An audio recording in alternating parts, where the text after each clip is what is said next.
د طلاق باره کې ډیر اهم بیان دی، نو لازمي وورئ که چېرته پرې او زموږ پښتانه پکې دا پښتو کوي، نو که چېرته پرې 2 منټه د سره دا لازمي واوره. چې یوې ښځې ته طلاق ورکړی شو، عدت یې ختم شو، بیا وروسته هغه خاوند زړه له یې سره رالو چې یاره دا ښځه واپس کوم، نکاح ورسره کوم، او دا ښځه ورسره هم خوشحاله ده، نو د دې ښځې دا مشران راولګي دا خپله جنۍ دا نه ورکوي، منع کوي، دا په هغې کې دا نازل شوی دی. او حدیث کې داسې راځي په صحیح بخاري کې دی چې معقل ابن یسار رضی الله عنه د دې یو خور وه، هغې له د هغې خاوند طلاق ورکړه، نو پرېښودې وه، بیا د عدت پکې هم ختم شو.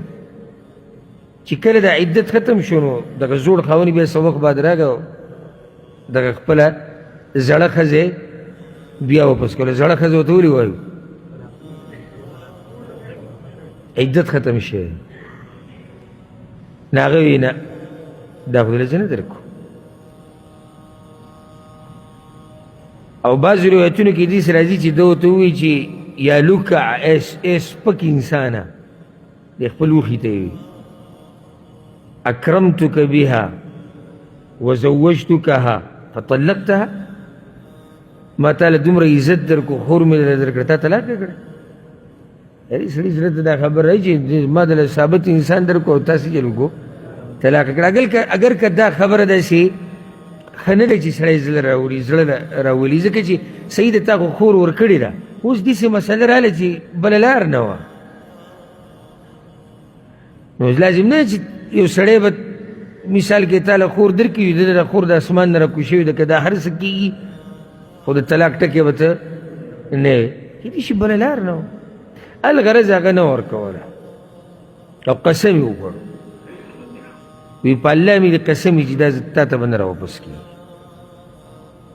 نو وی الله ته پته وه چې دا سړی رښتینی دی، او الله ته دا هم پته وه چې دا خور هم دا غواړي چې د خاوند ته واپس شي. ګوره یو خبره ته وکړم، کله نه کله موږ په د خپل غیرت او پښتو ته سوچ یې، خو هلته هغه جنۍ غریبو ته هم سوچ نه وي.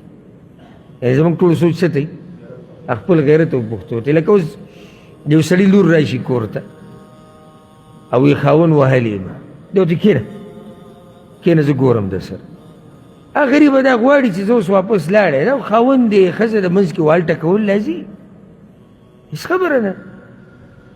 یار برید ته وایي راته وایي زه ګورم چې تا څنګه بوځي، او دی به راځي معافي به غواړي، او دا غریب یې نه دی خبره.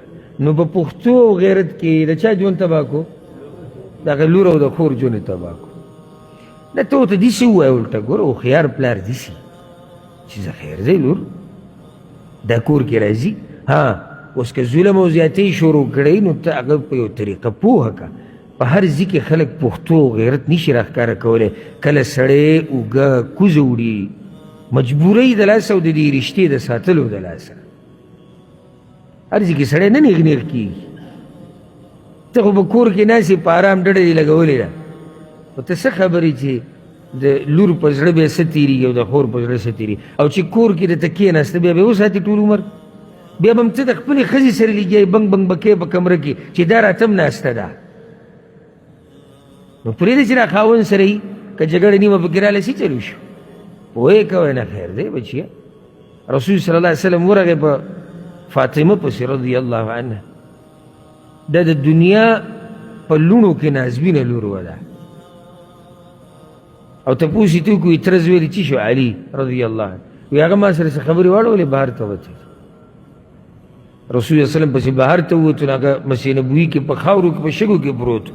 رسول صلی الله علیه وسلم ورته قم یا ابا تراب، پاسه د خاورو پلار، خاورو کې پروت، دا خاورې ټول په دې ولو په دغه پروت پایسه. هغه بیا دا نوم دومره خوښ شو چې دی خپل کونیت وګرځو. دی ونیوي لور ته، ښه د پیغمبر د لور سره یې خبرې اړولي، زه به شي ورځم. ته د هغه نه څه زیات غیرتي خو نه یې، نه ستا لور د هغه د لور نه زیاته قدرمنده ده، اوچته ده. کله سړی د رشتو ساتلو دپاره اوږه کوزه وړي، او کله به ته په حق وي، خو ته به غلی پاتې کېږي چې نقصان ونه شي. کله ګوره په سړي داسې حالات راشي که نه چې کارغه ته به هم باز وی، کارغه ته به څه باز به ورته، ټپوس ته به هم شاهین وی، صفتونه به بیا کې. ځکه چې سړی حالاتو ته ګوري چې یاره اوس څه چلو. په هر ځای کې چې سړی برید ته وایي راته وایي نو ډېر نقصانات سړي ته ورسي، خصوصا د خور او د لور په مسله کې. جاهلیت په زمانه کې عربو به لور نه خوښول، یو د دې د لاسه وایي زمونږ د خلکو سره دشمنیانې دي او په منځ کې غټې خبرې راځي، دا لور خور چې به موږ ورکوي دوی د لاسه به موږ کمزوري شو، نو د لور خور د لاسه به سره ډېره ګزاره کوي. ښه دا و د شیخ صاحب ډېر قیمتي بیان چې تاسو واورېدلو چې ډېر پښتانه پکې پښتو هم کوي او شیخ صاحب ډېرې قیمتي خبرې وکړي د طلاق باره کې او ډېر اهم او قیمتي نصیحتونه ورته وکړل. نو تاسو موږ سره اوسئ، موږ له راکړئ اجازت.